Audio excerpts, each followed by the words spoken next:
جی السلام علیکم، welcome to my YouTube channel Vedan Mustafa official.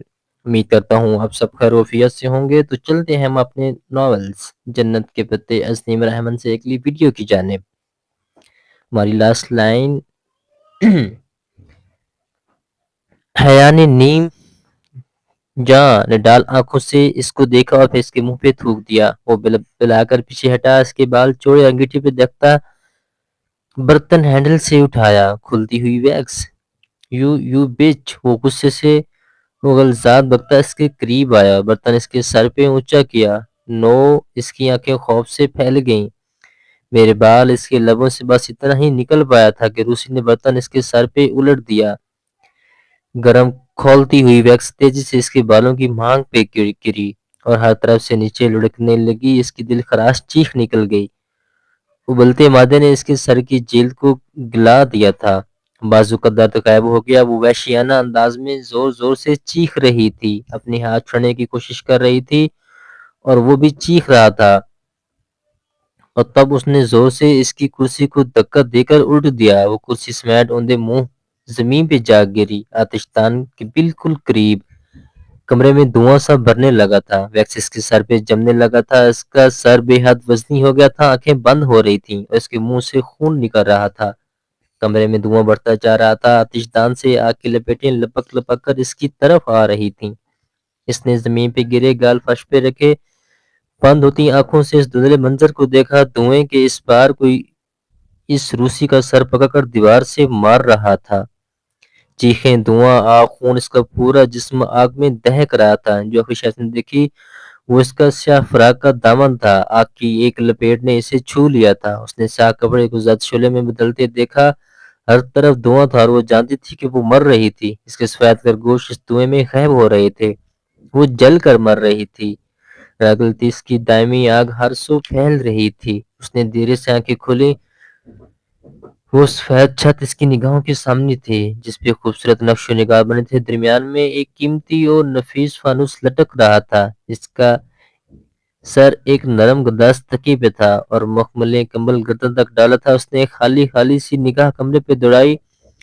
وسیع و عریض پرتعیش بیڈروم، ایک طرف دیوار گر کھڑی کے آگے برابر کیے گئے سفید جالی دار پردے جن سے صبح کی روشنی چھن چھن کر اندر آ رہی تھی۔ اس نے آنکھیں پھر سے مند لیں، ان پہ بازو رکھ لیا۔ ان گزرے دنوں میں سوتی جاگتی کیفیت میں وہ بہت روئی تھی، بہت چلائی تھی۔ یہ کمرہ اس نے دیکھا تھا، وہ ادھر ہی لائی گئی تھی۔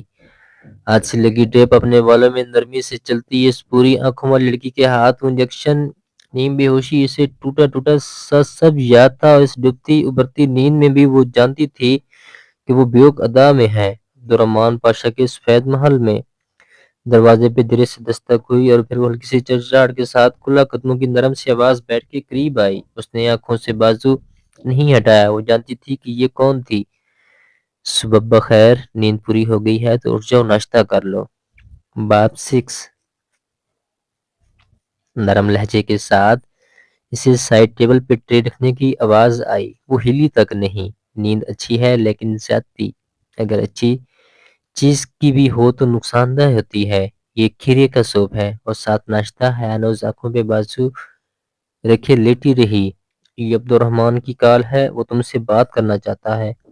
اس نے بازو چہرے سے ہٹایا، سبز اسکارف چہرے کے گرد لپیٹے، نیچے سرمئی اور گلابی پھول دار اسکرٹ پہ لمبا سفید سویٹر پہنے، وہ ہاتھ میں پکڑا کارڈلیس فون اس کی جانب بڑھائے ہوئے تھی۔ لو بات کرو۔ اس کی کم عمر چہرے پہ ایک معصومیت بھری شفافیت تھی اور اس کی آنکھیں جو رات میں حیا کو بری لگی تھی، صبح کی روشنی میں سبز لگ رہی تھی۔ وہ دنیا کا سب سے شفاف، سب سے خوبصورت چہرہ تھا۔ مجھے اس سے بات نہیں کرنے، وہ بولی تو اس کی آواز میٹھی ہوئی تھی، بہت چیخنے کے باعث اب گلا جواب دے گیا تھا۔ وہ کہہ رہی تھی اسے تم سے بات نہیں کرنے۔ اس نے فون کان سے لگا کر نرم لہجے میں انگریزی میں بتایا، وہ کہہ رہا ہے ایک دفعہ اس کی بات سن لو۔ اسے کہو جو اس نے میرے لیے کیا ہے میں اس کی احسان مند ہوں، شکر گزار ہوں، لیکن اگر اس کے بدلے میں وہ مجھے یوں اذیت دینا چاہتا ہے تو میں بھی اسی وقت اس کے گھر سے چلی جاؤں گی۔ وہ بے حد رکھائی سے بولی۔ عائشہ گل کا چہرہ جواباً ویسا ہی نرم اور شفاف رہا۔ اس نے سن کر فون کان سے لگایا اور ساری بات مانو ان انگریزی میں دہرائی، پھر وہ فون بند کر دیا۔ وہ کہہ رہا ہے کہ وہ انڈیا میں ذرا پھنس گیا ہے، وہ ادھر نہیں آ سکے گا اور آئے گا بھی نہیں اگر تم یہ نہیں چاہتی یا تم جب تک چاہے ادھر رہ سکتی ہو۔ میں یہاں بیٹھ جاؤں؟ اس نے کارڈلیس میز پہ رکھتے ہوئے کرسی کی طرف اشارہ کیا۔ وہ نہ اجنبیوں سے جلدی گلتی ملتی تھی اور نہ ہی اسے پاشا کے گھر والوں سے راہ و رسم بڑھانے میں دلچسپی تھی، مگر اس لڑکی کا چہرہ اتنا نرم و دوستانہ تھا کہ خود بخود اس کی گردن اسبات میں ہل گئی۔ شکریہ، وہ اسی مدھم مسکراہٹ کے ساتھ کہتی کرسی پہ ٹیک لگا کر بیٹھی۔ سفید سویٹر میں مکید کنیاں کرسی کے دونوں بازوؤں پہ رکھی اور ہتھیلیوں کو ایک دوسرے میں پھنسائے عدتاً اپنی انگوٹھی انگلی میں گھمانے لگی۔ تمہاری طبیعت کیسی ہے؟ ٹھیک ہے، وہ کوہنی کے بل ذرا سے سیدھی ہو کر بیٹھ گئی تھی۔ تم عبد الرحمن کی طرف سے پریشان مت ہونا، اس نے کہا ہے کہ نہیں آئے گا تو نہیں آئے گا، جو اس نے تمہارے لیے کیا وہ اس کا فرض تھا۔ سفیر کی فیملی سے ہمارے پرانے تعلقات ہیں، جب تم نے سفیر کو فون کیا تو اس نے فوراً عبد الرحمن کو اپروچ کیا، یوں پولیس کی مدد لے کر وہ تمہیں وہاں سے نکال لائے۔ مجھے کس نے اغوا کیا تھا؟ وہ بہت دیر بعد بس اتنا ہی کہہ پائی۔ یہاں بہت سے ایسے گروہ ہیں جو روس، مالدو اور یوکرین سے لکڑیاں اغوا کر کے یا دھوکے سے ادھر لاتے ہیں۔ اس کے علاوہ ٹورسٹ لڑکیوں کو جن کا تعلق کسی ایسے غریب ملک سے ہو کہ ان کے گھر والے ترکی اگر زیادہ دیر تک اس کا تعاقب نہ کر سکیں، ان کو بھی یہ اغوا کرتے ہیں۔ ایک دفعہ ان کے پاس پہنچنے کے بعد سب لڑکیاں نتاشا بن جاتی ہیں، یہ ان نتاشا کو آگے بیچ دیتے ہیں اور ان سے وائٹ سلیوری کروائی جاتی ہے۔ اس نے تکلیف سے آنکھیں موند لیں، اسے یاد آ گیا تھا نتاشا ترکی میں کام کرنے والی لوسی کورگر کو کہتے ہیں۔ لوسی کورگر، تم چھوڑو یہ سب، اپنے گھر فون کر لو، 2 دن ہو گئے ہیں، تمہیں اپنی خیریت کی اطلاع تو دینی چاہیے۔ اس نے جواب نہیں دیا، بس خالی خالی نگاہوں سے کھڑی کھڑکی کے جالی دار پردے کو دیکھتی رہی جو ہوا سے ہولے ہولے پھڑپھڑا رہا تھا۔ اس کے پاس جواب تھا بھی نہیں۔ میں اور بہاریں جنگل تک جا رہی ہیں، تم چلو گی؟ اس نے بنا تردد کے نفی میں گردن ہلا دی۔ عائشہ کے چہرے پہ ذرا سی اداسی پھیلی۔ چلو جیسی تمہاری خوشی، آج نہیں تو کل تم ضرور ہمارے ساتھ چلنا۔ اس نے فوراً خود ہی نئی امید ڈھونڈ نکالی اور اٹھ کھڑی ہوئی۔ ناشتہ ضرور کرنا، مہمان بکھر ہے تو میزبان کا دل بہت دکھتا ہے، شگفتگی سے کہتے ہوئے اس نے کرسی واپس رکھی اور باہر چلی گئی۔ حیا نے کمبل اتارا اور اٹھ کر پاؤں نیچے رکھے، نرم گداز قالین پہ پاؤں گویا دھنس سے گئے۔ وہ اپنے پیروں پہ کھڑی ہوئی تو کمر میں درد کی لہر اٹھی۔ کرسی سمیت گرنے سے اس کے کندھوں، کمر اور گھٹنوں پہ بہت سی چوٹیں آئی تھیں۔ وہ قالین پہ ننگے پاؤں چلتی، ڈریسنگ ٹیبل کے قد اور آئینے کے سامنے جا کھڑی ہوئی۔ اس کا عکس بہت تھکا تھکا نکہت زدہ سا لگ رہا تھا۔ متورم آنکھوں تلے ہلکے، ایک آنکھ کے نیچے گہرا جامنی سا نیل، پیشانی پہ چند خراشیں، ٹھوڑی پہ بہت سی خراش، ہونٹوں کا دایاں کنارہ سجا ہوا اور اس نے انگلیاں اوپر سے نیچے بالوں پہ پھیری۔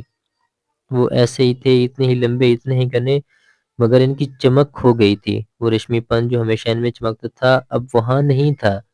جانے کیسے عائشہ نے وہ ویکس اتاری اور اس دوران کتنے بال ٹوٹے وہ نہیں جانتی تھی۔ ویکس دھل گئی مگر جو تکلیف اس نے سہی تھی وہ ایسے نہیں دھل سکتی تھی۔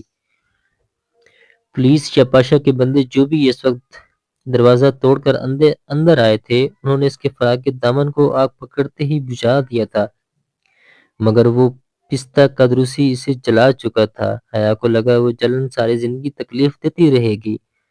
وہ اس وقت ڈیلی ڈالے اسپتال کے گاؤں میں تھی۔ اس نے دایاں آستین دوسرے ہاتھ سے اوپر کندھے تک اٹھائی، بازو کے اوپری حصے پہ اس پہ نیچے سیاہ راکھ کی طرح کے لکھے 3 حروف ویسے ہی تھے، WHO۔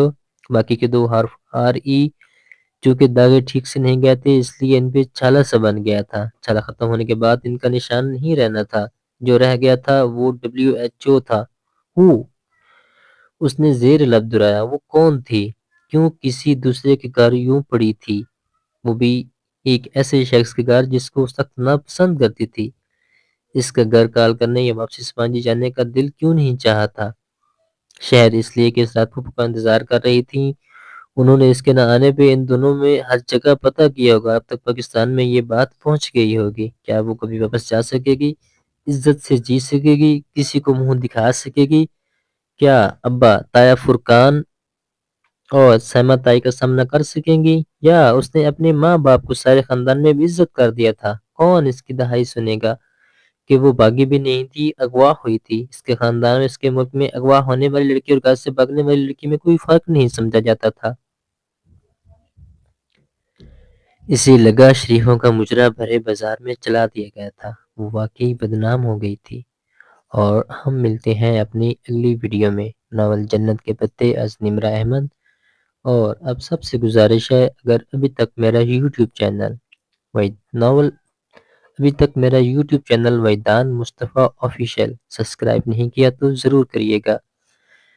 اب سب کی سپورٹ کا منتظر، وحیدان مصطفیٰ۔ اللہ حافظ۔